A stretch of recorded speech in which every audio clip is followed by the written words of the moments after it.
सुख दुख का रहस्य। एक बार माता पार्वती ने भगवान शिव से कहा, प्रभु मैंने पृथ्वी पर देखा है कि जो व्यक्ति पहले से ही दुखी है उसे ही और अधिक दुख प्राप्त होता है, और जो सुख में है उसे दुख नहीं प्राप्त होता।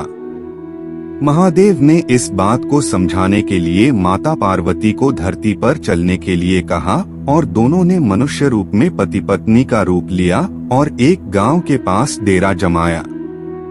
शाम के समय उन्होंने माता पार्वती से कहा, हम मनुष्य रूप में यहाँ आए हैं, इसलिए यहाँ के नियमों का पालन करते हुए हमें यहाँ भोजन करना होगा। इसलिए मैं भोजन सामग्री का प्रबंध करता हूँ, तुम भोजन बना। उनके जाते ही माता पार्वती रसोई में चूल्हे को बनाने के लिए बाहर से ईंटें लेने गईं और गांव में कुछ जर्जर हो चुके मकानों से ईंटें लाकर चूल्हा तैयार कर दिया। चूल्हा तैयार होते ही शिवजी वहां पर बिना कुछ लाए ही प्रकट हो गए।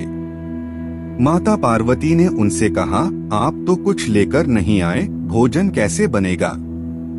शिवजी बोले, पार्वती अब तुम्हें इसकी आवश्यकता नहीं पड़ेगी। महादेव ने माता पार्वती से पूछा, तुम चूल्हा बनाने के लिए इन ईंटों कहां से लेकर आई?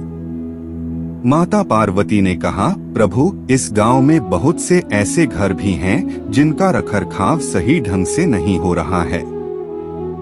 उनकी जर्जर हो चुकी दीवारों से मैं ईंटें निकाल कर ले आई। महादेव ने फिर कहा, जो घर पहले से खराब थे तुमने उन्हें और खराब कर दिया। तुम ईंटें उन सही घरों की दीवार से भी तो ला सकती थीं। माता पार्वती बोली, प्रभु उन घरों में रहने वाले लोगों ने उनका रखरखाव अच्छी तरह से किया है और वो घर सुंदर भी लग रहे हैं। ऐसे में उनकी सुंदरता को बिगाड़ना उचित नहीं होता।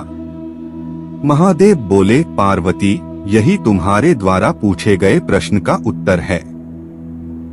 जिन लोगों ने अपने घर का रखरखाव अच्छी तरह से किया है, यानी सही कर्मों से अपने जीवन को सुंदर बना रखा है, उन लोगों को दुख कैसे हो सकता है?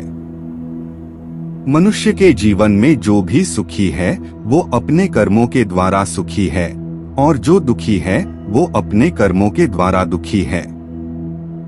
इसलिए हर एक मनुष्य को अपने जीवन में ऐसे ही कर्म करने चाहिए जिनसे इतने सुदृढ़ और सुंदर भवन का निर्माण हो कि कोई उसकी एक ईंट भी निकालने न पाए।